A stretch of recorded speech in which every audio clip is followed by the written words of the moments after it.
వీటిపై ఇమీడియట్లీ చర్యలు తీసుకోవాలని మేము పెద్ద ఎత్తున నిరసన కార్యక్రమాలు తెలియజేస్తే దీన్ని డైవర్షన్ చేసే విధంగా పాలిటిక్స్ చేస్తూ ఏదైతే అంబాటి రాంబాబు గారు ముఖ్యమంత్రి గారి మీద సాక్షాత్తు విజన్ ఉన్నటువంటి ముఖ్యమంత్రి గారి మీద ఏకపక్షాలతో బూతులు తిట్టడం జరిగింది.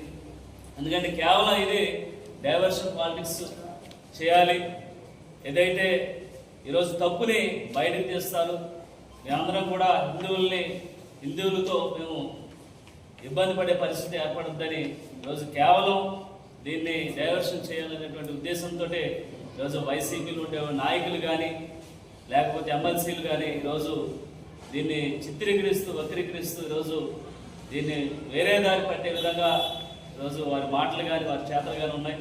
దీన్ని ఇమీడియట్లీగా ఏదైతే ప్రభుత్వం చర్యలు చేపట్టి వీరిపై కఠిన చర్యలు తీసుకోవాలి. ఇలాంటి వారిపై ఈరోజు హిందువుల యొక్క మనోభావాలు ఏ విధంగా చెప్తున్నాయి మనందరికీ తెలుసు.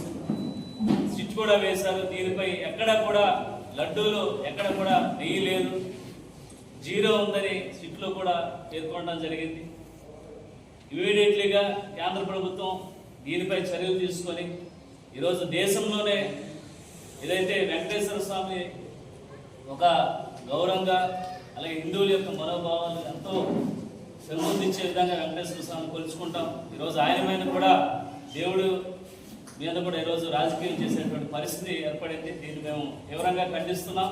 రానున్న రోజుల్లో ప్రజలు తప్పకుండా ఏదైతే వీరు చేసేటువంటి చెడు ప్రచారాన్ని తిప్పికొట్టే విధంగా మేము రానున్న రోజుల్లో ప్రతి ఒక్క గ్రామంలో వీరు చేసినటువంటి తప్పులు ఎత్తి చూపే విధంగా మేము ఈ కార్యక్రమాలు చేసుకుంటూ ముందుకు వెళ్తామని ప్రజలందరికీ కూడా తెలియజేస్తూ గ్రామాల్లో కూడా ఏదైతే మీరు చేసినటువంటి తప్పుని లడ్డు కల్తీ నెయ్యి చేసినటువంటి దీన్ని ఖచ్చితంగా గ్రామాల్లోకి తీసుకువెళ్ళి వైసీపీకి చరమగీతం పాడే విధంగా మేము చర్యలు తీసుకుంటామని మరొకసారి మీ అందరికీ కూడా తెలియజేస్తాం.